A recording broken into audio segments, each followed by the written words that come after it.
Hey guys, welcome to Tech Surgeon YT once again.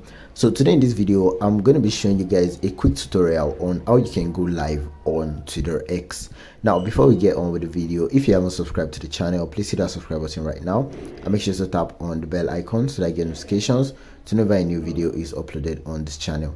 Now for you to go live on Twitter, all you have to do is you're going to come to the Twitter application, and then the reason why I'm making this video is because Elon just made a new tweet. I'm going to be opening that tweet right now, where he talked about the fact that the live button now works reasonably well on Twitter, and then all you have to do is tap on the button that looks like a camera when you want to post a video. Now a lot of people don't know, but the live button has been on Twitter for quite a while right now, but then Elon has just added some new updates, like making the video clearer during live video postings. So basically when we come right here, you can see people are talking about it. Wait, we can now go live on Twitter, but like I said before, a lot of people did not know that this was a feature that has been on Twitter for a while. So once you tap on the plus icon at the bottom right corner of your screen, and then you're going to tap on tweet like you want to make a normal tweet, you're going to be tapping on the camera icon. You can see the camera icon right here.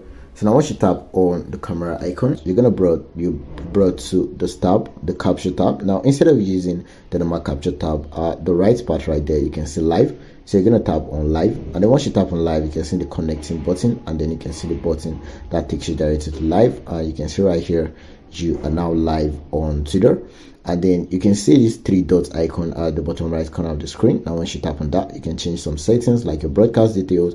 You can ask for a follow, ask for a share, and then you can chat during your live. So basically guys, that's all for the video on how you can go live on Twitter.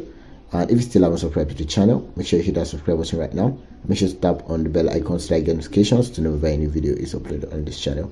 Thank you guys for watching, and I'm going to catch you guys in the next video.